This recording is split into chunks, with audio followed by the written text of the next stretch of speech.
Aujourd'hui, Peugeot s'attend à ce qu'un modèle de 308 sur 3 soit commandé dans sa variante SW. Un segment qui, après avoir été délaissé au profit des rassurants SUV et crossovers, revient à la mode, principalement grâce au style et au comportement plus dynamique de ces modèles. D'où un coup de crayon étudié au plus fin avec des barres de toit et une surface vitrée latérale cerclée de chrome de série. Les lucarnes de coffre sans fenestron amènent plus de fluidité et comme souvent maintenant, la signature visuelle est composée de LED. L'empattement allongé de 11 cm a permis de dégager à l'arrière beaucoup d'espace aux jambes.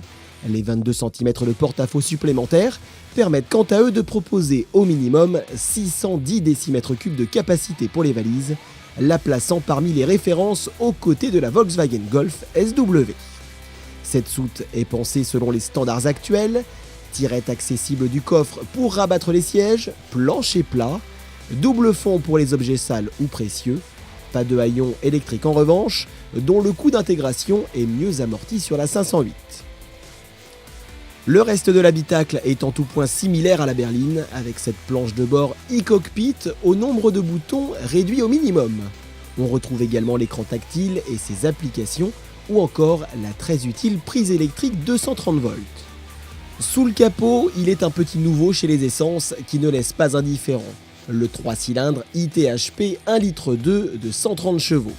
Celui-ci s'est montré des plus toniques avec d'excellentes reprises à bas régime. Le 1 litre EcoBoost de la Focus SW a de quoi s'inquiéter. 7 litres au 100 km consommés sans faire attention à notre conduite et en jouant allègrement avec le Driver Sport Pack. En option à 280 €, il virilise, via un son artificiel, le léger ronronnement du 3 cylindres et apporte d'autres petits plus sur la réactivité des commandes pour ceux qui prennent encore le temps de savourer leur plaisir au volant. Grâce à la plateforme modulaire EMP2 lancée sur le Citroën C4 Picasso, le passage de berline à break, en ce qui concerne la 308, est simplifié et surtout les écarts de comportement réduits. Ainsi, la 308 SW conserve ce tempérament sain et neutre de la berline, tout en étant plus légère de 140 kg que la précédente génération. La 308 SW est ainsi devenue un véritable poids-plume sur le segment, avec à peine 1 tonne 190 sur la balance, là où une Golf SW, même dans sa finition la plus simple, accuse 140 kg de plus. Le petit volant qui donne toujours l'illusion d'une direction plus franche permet d'autant plus ici de faire oublier le long gabarit de la SW. Il est combiné à la position haute, vue à l'origine sur la 208, une nouvelle ergonomie imposée qui partage encore les avis aujourd'hui. Au final, une fois ce dilemme résolu, la Peugeot 308 SW ne manque pas d'atouts pour réussir une belle carrière sur un segment plus que jamais concurrentiel. On peut toujours lui reprocher une offre à boîte automatique à la traîne face à ses autres camarades du segment, mais en contrepartie, ses motorisations, son poids-plume et sa praticité à bord sont des atouts de taille. La caravane de l'endurance avait rendez-vous ce week-end dans la Sarthe pour la traditionnelle journée test, qui offre aux équipes une première confrontation sur le circuit Manceau pour les hommes et les machines. Cette séance incontournable permet notamment de valider également les solutions techniques conçues pendant l'hiver, à l'image des équipes LMP1 qui ont développé pour le circuit du Mans un package technique spécifique.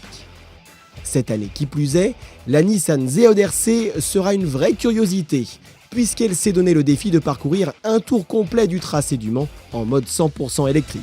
D'ici là, impossible de rester insensible au symbole fort envoyé par Toyota, qui a réalisé au terme de cette journée le meilleur temps en 3 minutes 23 secondes et 14 millièmes. Un chrono signé par Sébastien Buemi au volant de la TS 040 numéro 8 et qui précède l'autre Toyota, la numéro 7, à seulement 142 millièmes d'écart. Nothing's a given in this sport. We're up against serious competition from both Audi and Porsche, and you can't take anything for granted.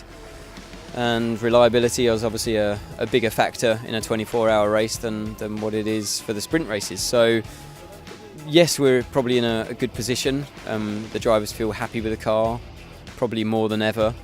And but it doesn't guarantee you any performance or reliabilities. Suivent deux Audi, les numéros 3 et numéro 1, à la 3e et 4e place respectivement, à 7 dixièmes et 1 seconde et demie des japonaises.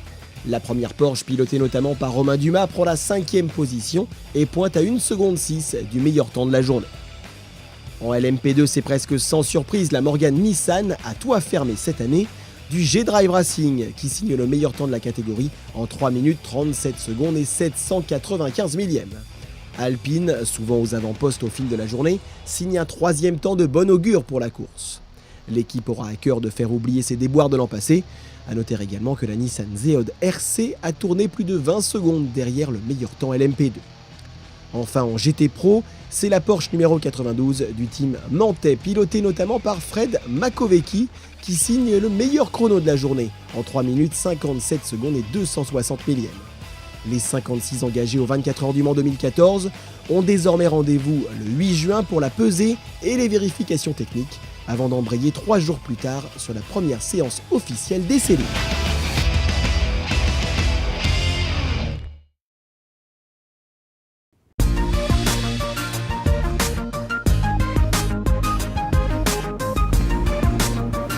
La démarche, c'est que de nombreuses études ont été faites dans les années 2007-2010 sur l'automobile en général et sur les attentes des consommateurs dans l'automobile. Et l'un des premiers éléments qui est ressorti de cette étude, c'est qu'en général, le client et le consommateur a besoin d'être rassuré et réassuré. Et l'ensemble des équipes de Kia Motors Europe a pensé qu'il était intéressant de pouvoir rassurer le consommateur en effectivement proposer la garantie 7 ans. On voyait que certains constructeurs et concurrents augmentaient aussi la garantie. On est passé d'une garantie 1 an, 2 ans, 3 ans. Et Kia s'est dit, mais pourquoi ne pas aller plus loin pour vraiment réassurer le client? Parce que, il ne faut pas oublier qu'en 2007-2010, la marque n'était pas très connue. Donc il était utile effectivement d'avoir un outil, un moyen de communication supplémentaire pour gagner en notoriété de marque.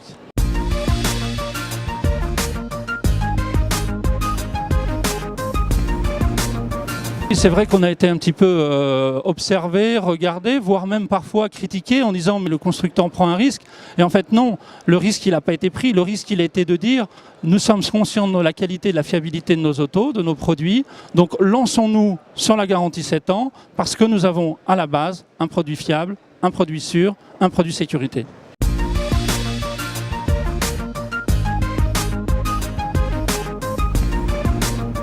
J'ai envie de dire qu'il faut presque leur demander. Et ce qui est certain, c'est que peut-être propose-t-il d'autres services. Nous, en tous les cas, ce qui prime dans notre approche et dans la promesse client, c'est la réassurance et c'est la connivence et c'est la proximité avec notre client.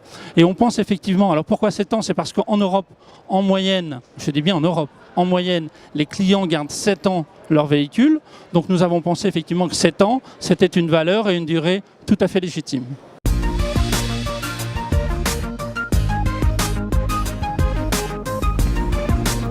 Le premier critère d'achat, c'est le design.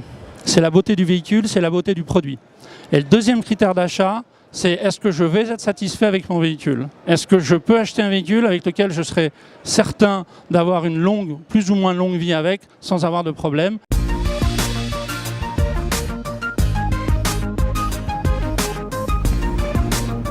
Les 7 ans de garantie ont contribué très clairement à une amélioration de la notoriété de la marque. Il y a 3 ans, 4 ans de cela, nous étions à une notoriété aux alentours des 10-12% sans être trop pénible en calcul et en chiffres. Aujourd'hui, nous avons atteint 25% de taux de notoriété. C'est-à-dire qu'il y a une croissance. Forcément, ça a développé le niveau des ventes. Je suis incapable aujourd'hui de vous dire combien en réalité. Néanmoins, ça a permis aux concessionnaires de gagner en notoriété, à la marque de gagner en notoriété, dans ce tunnel d'achat, dans cette phase d'achat qui est importante.